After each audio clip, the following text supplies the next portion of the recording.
আল্লাহর গজব, ওয়াল্লাহি আল্লাহর কসম করে বলতেছে, আল্লাহ পাকের গজব আপনারা জোর করে ডেকে নিয়ে আসতেছেন।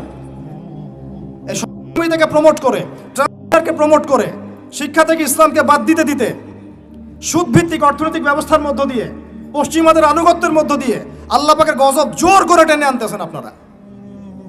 আমরা সতর্ক করতেছি আপনাদেরকে, আল্লাহর গজব চলে আসলে কেউ রেহাই পাবে না, না ভালো আর না মন্দ, কেউই না, কেউ না।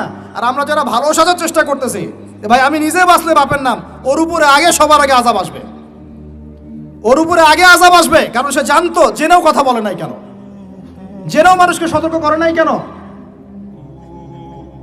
আমি কথাগুলো খুব ক্ষোভ থেকে বলতেছি, কারণ এগুলো দেখতে দেখতে দেখতে দেখতে আর সহ্য করতে পারতেছি না। কুলু কাওলান সাদীদা, একদম স্বচ্ছ সোজা কথা বলো, যাতে মানুষ, আমার ভাই আপনারা সত্য মিথ্যা চিনে নিতে পারেন। যখন উম্মতের উপর যখন কোনো পরীক্ষা আসে, ভালো করে বোঝেন, উম্মার উপর যখন কোনো পরীক্ষা আসে, যখন আপদ বিপদ বিপর্যয় আসে, ওই সময় আপনি চিনতে পারবেন কে প্রকৃত কাফের, কে জালেম, কে মুনাফিক, আর কে প্রকৃত মুমিন। আপনি পৃথিবী থেকে চলে গেলে রব্বির হামহুমা কামা রব্বায়ানি সগীরাও বিশুদ্ধ করে পড়তে পারবে কিনা সন্দেহ আছে। দোয়া করে রব্বির হামহুমা কামা রাব্বায়ানি সাগীরা, এই একটা বাক্যের মধ্যেই 5টা-6টা ভুল হলো। বলে রাব্বির হামহুমা কামা রাব্বায়ানি সাগীরা, এভাবে বলে আপনার ছেলে। ব্যর্থ পিতা আপনি, একজন ব্যর্থ পিতা, একজন ব্যর্থ মা। যে মা, যে পিতা সন্তানকে কোরআন শেখাতে পারলো না, এর চেয়ে হতভাগায় পৃথিবীতে কেউ নাই। কোরআন আল্লাহ পাক আপনাকে দিয়েছেন শোকেজের মধ্যে তুলে রাখতে। বাবা মারা গেলে 3 দিনের দিন বের করবেন, 40 দিনের দিন বের করবেন, আর বছর কি দিন বের করবেন। ওই দিন হুজুরকে খুঁজবেন, হুজুর আসেন জানাজা পড়াই দিয়ে যান। অন্য সময় দাড়ি টুপি পাগড়ি জুব্বা দেখলে ভয় আতঙ্কে বাড়ি ভাড়া পর্যন্ত দেন না। হুজুরকে দরকার হয় কখন? নিজের জানাজার সময়। বাড়ির কেউ মরলে, দোকান উদ্বোধন করবে, তখন জিলাপি আর খোরমার দরকার হয়। আর আমরাও এমন গায়রতহীন হয়ে গেছি, 500-1000 টাকার জন্য আবার জানাজা পড়াতেও যাই। একটা প্যারালাইজড নোংরা প্রজন্ম গড়ে তুলছি আমরা। শিক্ষার কিছুই নাই, এখন কিচ্ছু নাই। আপনি কি মনে করছেন আমি আমার আবেগ থেকে কথা বলছি না? প্রত্যেকটা কথার রেফারেন্স এবং দলিল আমি আপনাকে ডিবেট করে প্রমাণ করতে পারবো। ইসলাম তো আস্তে আস্তে মিটিয়ে দিয়েছেনই, এখন যে নৈতিক শিক্ষাটুকু ছিল সেটাও নাই। এরা সার্টিফিকেটের জন্য পড়াশোনা করে, অনলি ফর চাকরি, অনলি ফর একটা ইন্টারভিউ। এই শিক্ষায় শিক্ষিত হয়ে এই জাতি কোনোদিনও সফল হতে পারবে না ইনশাআল্লাহ তাআলা, কোনোদিনও না। ইসলাম বিবর্জিত কোনো শিক্ষা ব্যবস্থা দিয়ে আল্লাহর জমিনে মুসলমানরা অধঃপতন ছাড়া আর কিচ্ছু পাবে না। ইসলাম বিবর্জিত কোনো শিক্ষা ব্যবস্থা দিয়ে আল্লাহ পাকের জমিনে মুসলমানরা মার খাওয়া ছাড়া কোনো পথ নাই। মূল কথায় আসেন, মূল কথা হচ্ছে আমরা ইসলামিক ফ্যামিলিতে জন্ম নিয়েছি, কালিমা লা ইলাহা ইল্লাল্লাহ এর অর্থই বুঝি না। আমরা ঈমান ভঙ্গের কারণ জানি না, ঈমান ভঙ্গের 10টা কারণ আছে এটা আমরা জানি না। আমরা হয়তো অনেকে জানি ওযু ভঙ্গের কারণ কয়টা, কোন কোন কাজ করলে, কোন কোন কথা বললে ঈমান ভঙ্গ হয়ে যায়, এটা আমরা জানি না। মুসলিম পরিবারে জন্ম নিয়েছি, আমরা ইসলামের এই নেয়ামত মোটেই স্বীকার করতে পারি নাই, বুঝতে পারি নাই। যারা সংগ্রাম করে, সবর করে, রক্ত দিয়ে, জীবন দিয়ে ইসলাম প্রতিষ্ঠা করেছিলেন নবীর যুগে, তারা বুঝতেন ইসলামের স্বাদ কি, তৃপ্তি কি, ইসলামের নূর কি জিনিস। রেডিমেড পেয়েছি ইসলাম, ইসলামের আলিফ পর্যন্ত আমাদের ভিতরে ঢোকে নাই এখনো। শিরক কত প্রকার, কি কি, ম্যাক্সিমাম জানে না, ম্যাক্সিমামই না। মুসলিম পরিবারে জন্ম নিয়েও ওই যে মাজার পূজা করছে, কবর পূজা করছে, তার ধারণা যে ওইখানে গেলে আল্লাহকে পাওয়া যাবে। শিরক কি কেন জানে না। মুসলিম পরিবারে জন্ম নিয়ে বলছে যে এই বিশ্বটা আল্লাহ পাক সৃষ্টি করেন নাই, নাউজুবিল্লাহ, বিগ ব্যাং থেকে সৃষ্টি হয়েছে। কথা কি বুঝতে পারেন?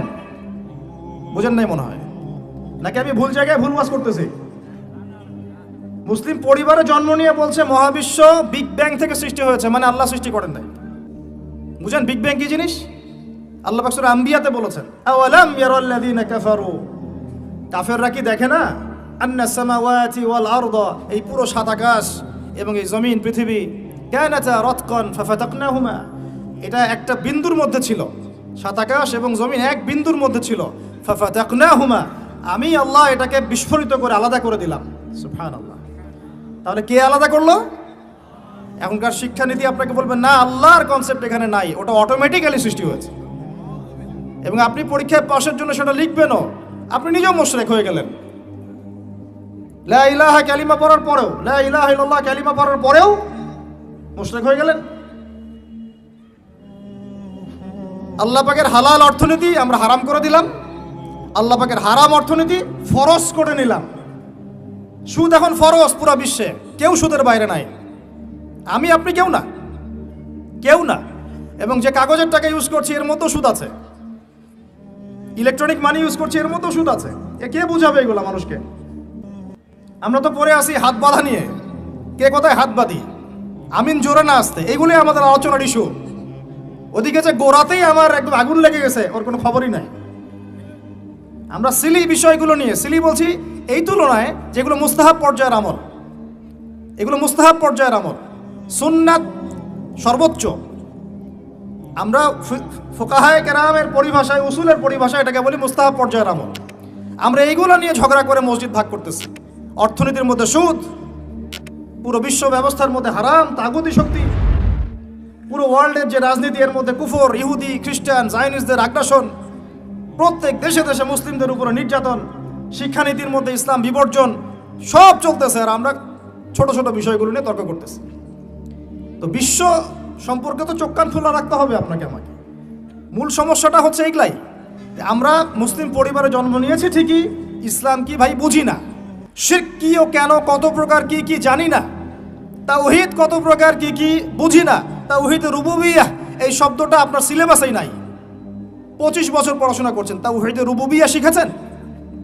তাওহীদ উলুহিয়্যাহ এই শব্দই নেই আপনার বইয়ের মধ্যে। তাওহীদ আসমা ও সিফাত এই শব্দটাই নাই। এখন তো এই বইটাই নাই, বাতিল, অপশনাল সাবজেক্ট। সায়েন্সের মধ্যে নাই, কমার্সের মধ্যে নাই, আর্টসের মধ্যে অপশনাল সাবজেক্ট। আল্লাহর গজব ডেকে নিয়ে আসতেছেন আপনারা, কথা বোঝা যাচ্ছে? এখন সেই অবস্থা চলতেছে। মুসলিম পরিবারে জন্ম নিয়েছেন ভাই, তাওহীদ শিখতে হবে কি না? তাওহীদ 3 প্রকার, রুবুবিয়্যাত, উলুহিয়্যাত, আসমা ও সিফাত। আরেকদিন আপনাকে বোঝাবো ইনশাআল্লাহ। শিরক 3 ভাবে হয়, একইভাবে। শিরক আকীদায় হয়, শিরক আমলে হয়, শিরক কথা কাজে হয়, শিরক চিন্তায় হয়, শিরক আপনার আসমা ও সিফাতেও হয়, অনেকভাবে হয়, কথায় হয়, কাজে হয়, চিন্তায় হয় ইত্যাদি। মুসলিম পরিবারে জন্ম নিয়ে তাকে সুন্নত শেখাতে হয়, যে এই কাজগুলো সুন্নত, এগুলো আপনাকে শেখাতে হবে। কেন কেন শেখাতে হবে? কেন আপনি নিজের তাগাদা থেকে সুন্নত শিখবেন না? নবী সাল্লাল্লাহু আলাইহি ওয়াসাল্লাম কি হুজুরদের নবী না আপনারও নবী? কথা বলেন, উত্তর দেন। নবী সাল্লাল্লাহু আলাইহি ওয়াসাল্লাম কি হুজুরদের নবী না আপনারও নবী? তাহলে আপনার মধ্যে তার সুন্নত থাকবে না কেন? আপনার চেহারায় দাড়ি নাই কেন? আপনার প্যান্টটা টাকনুর নিচে কেন?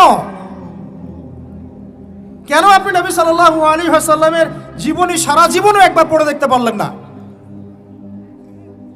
নবী সাল্লাল্লাহু আলাইহি ওয়াসাল্লাম 23 বছর আপনার আমার জন্য কষ্ট করেছেন, মানুষের মার খেয়েছেন, গাল খেয়েছেন, তাকে 15 বার হত্যা করার চেষ্টা করা হয়েছে, তাকে দেশ থেকে বের করে দেওয়া হয়েছে, গলায় দড়ি পেঁচিয়ে টান দেওয়া হয়েছে, পিঠের মধ্যে উঠে নাড়ি ভুড়ি চাপানো হয়েছে, দাঁত ঘুষি মেরে দাঁত ফেলে দেওয়া হয়েছে, মাথা ফাটিয়ে দেওয়া হয়েছে, পা ভেঙে দেওয়া হয়েছে। কাদের জন্য? তার জন্যে। তা আপনি আমি কেন তার জীবনী পড়ে দেখলাম না কখনো? কেন আপনার চেহারায় দাড়ি থাকবে না, আমার চেহারা দাড়ি থাকবে না? কেন আমাদের প্যান্ট টাকনুর নিচে উপরে থাকবে না?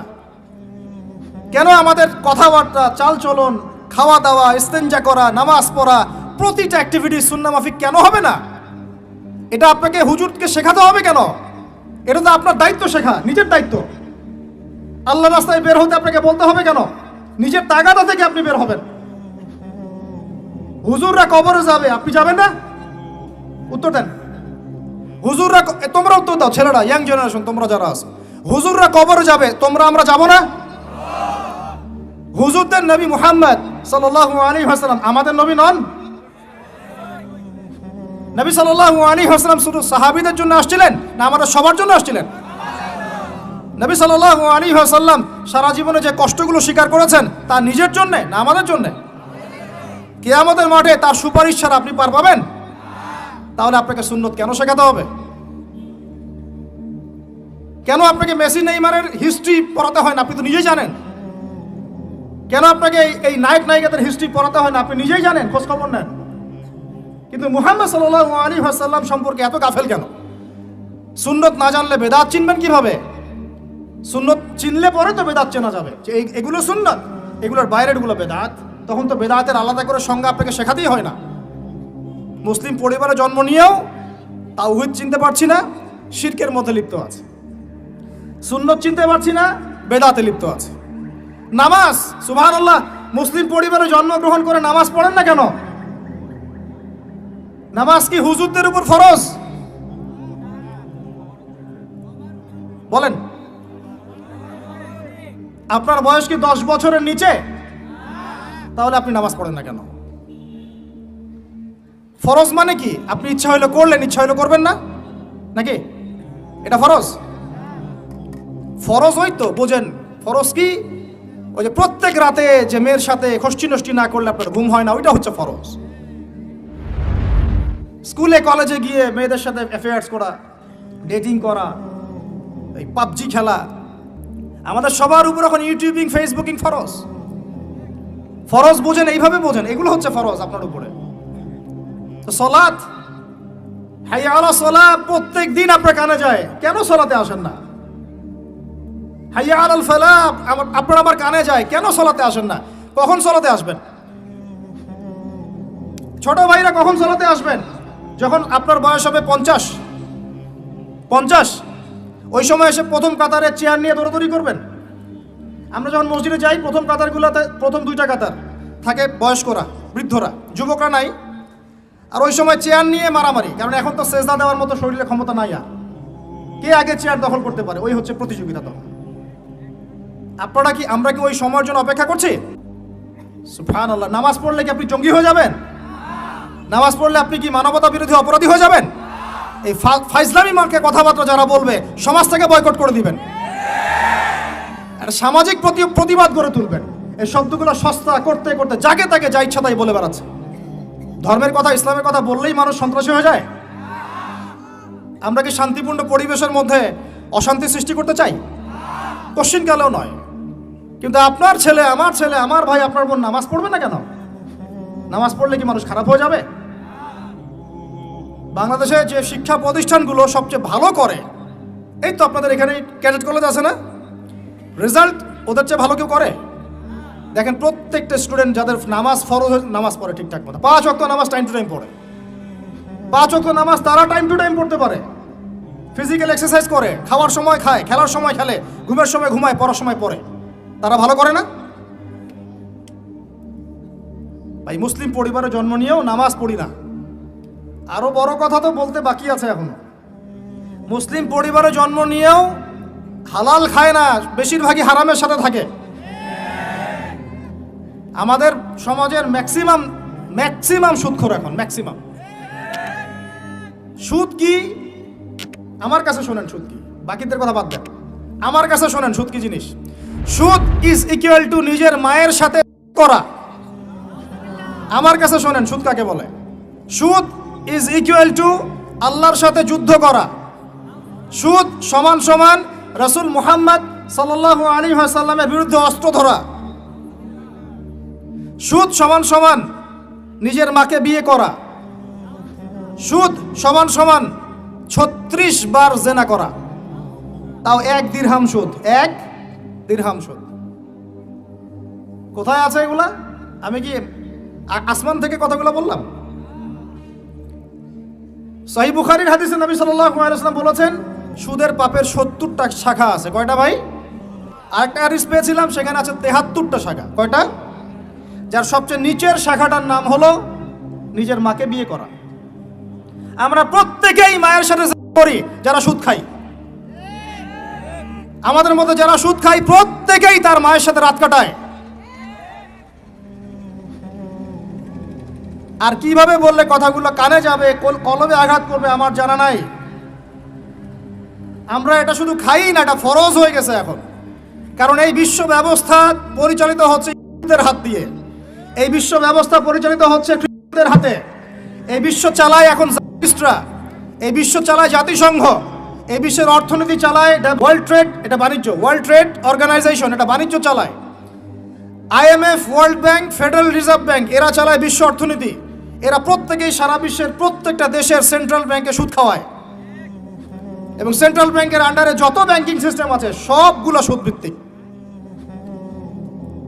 সব ব্যাংকিং সিস্টেম, সব NGO, সব সমিতি কোনো না কোনোভাবে সুদের সাথে সম্পৃক্ত আছেই আছে।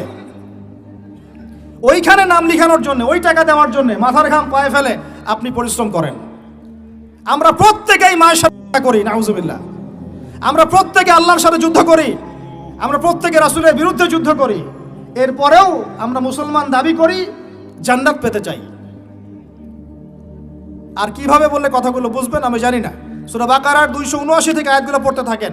ইয়া আইয়ুহাল্লাযীনা আমানু, হে মুমিনগণ, ইত্তাকুল্লাহ, আল্লাহকে ভয় করো, ওয়া যারু মা বাকিয়া মিনার রিবা, সুদ ছেড়ে দাও। ইন কুনতুম মুমিনিন, যদি মুমিন হয়ে থাকো সুদ ছেড়ে দাও।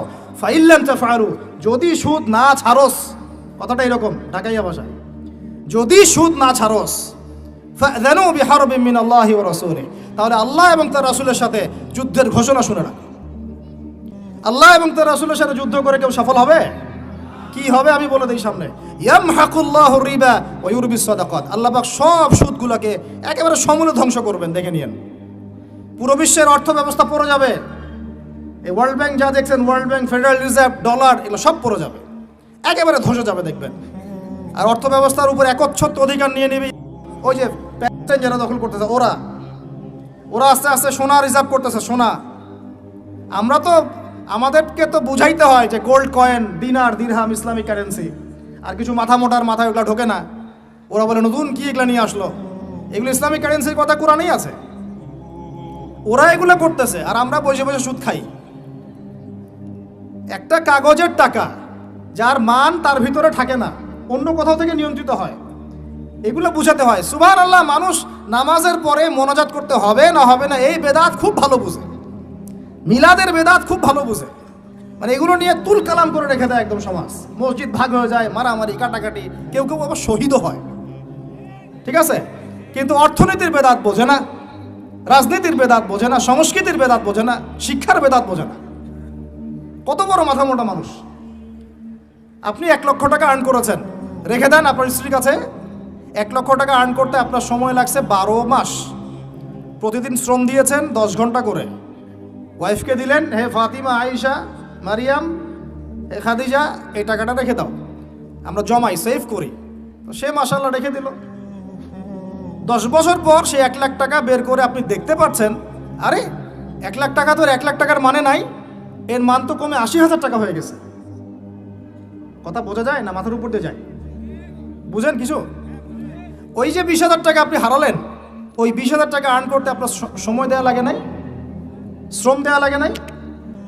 তারপরে শ্রম আর সময় গেল কোথায়? আমি যদি আপনাকে বলি, ভাই আপনাকে আমি 1 মাস চাকরি দিলাম, আমার ফার্মে কাজ করেন, 1 মাস কাজ করে আপনার স্যালারি হতো 20,000 টাকা, তা আমি সেটা যদি না দেই, আমি কি জালেম না? আমাকে কি আপনি শ্রদ্ধা করবেন না পিটাবেন বলেন? এখন যে আপনার এই যে 1 মাসের শ্রম যে চলে গেল, 20,000 টাকা নাই, কে নিল? এটা কি ভ্যানিশ হয়ে গেল আসমানে? ইনফ্লেশন যখন হয়, টাকার মান যখন কমে যায়, মনে রাখবেন কিছু কমলে কিছু বাড়ে। আপনার কমলে কারো বাড়ে, আপনার বাড়লে কারো কমে, এটাই নিয়ম। ব্যবসা করছেন আপনি, আপনি লাভ করলে কেউ লস করবে, কেউ লস করলে আপনি লাভ করবেন। টাকা ঘুরতে থাকবে মার্কেটের মধ্যে। এগুলো বোঝাবে কি? আসলে আমি তো এখানে এগুলা কথা ডিটেলস বলতে পারবো না, আমার আলোচনার টপিক একটা আছে, ওইদিকে যেতে হবে। অর্থনীতি নিয়ে আমাদের এত জ্ঞানের স্বল্পতা, এত জ্ঞানের স্বল্পতা। আর আমরা বিগত 20-30 বছর থেকে এমন এমন বিষয় নিয়ে একে অপরের সাথে লড়াই করতেছি, মূল বিষয় বাদ দিয়ে। আস্তে আস্তে আস্তে আস্তে সুদের জালে আমরা একদম সবাই অক্টোপাসের মতো পেঁচিয়ে গেলাম। আল্লাহর কসম করে বলতেছি, আমি আপনাদের কাছে বাহবা পাওয়ার আশা একটা কথা বলতেছি না। আল্লাহর কসম করে বলতেছি, আমি আমার উপরে কোনো বিপদ আসার ভয়েও চুপ থাকতেছি না। আমি আল্লাহর কসম করে বলতেছি যে আমি আপনাদের কাছে দুনিয়াবি স্বার্থে কথাগুলো বলতেছি না। ওয়াল্লাহি আল্লাহর সন্তুষ্টি ছাড়া আমার এই কথাগুলো বলার পিছনে কোনো স্বার্থ নাই। আল্লাহর কসম করে বলতেছি যে ওখানে যারা লড়াই করতেছে এরা সত্যিকারের মুজাহিদ। এদের মতো ভালো মানুষ, সৎ মানুষ এবং সাহসী মানুষ আল্লাহর জমিনে এখন আর কেউ বেঁচে নাই। এবং ওদের উপরে যা জুলুম হয়েছে বিগত 100 বছর থেকে, এরকম জুলুম পৃথিবীর ইতিহাসে কারো উপরে কখনো হয় নাই। এরা এই বিশ্বের নতুন ফেরাউন, এরা এই বিশ্বের নতুন নমরুদ।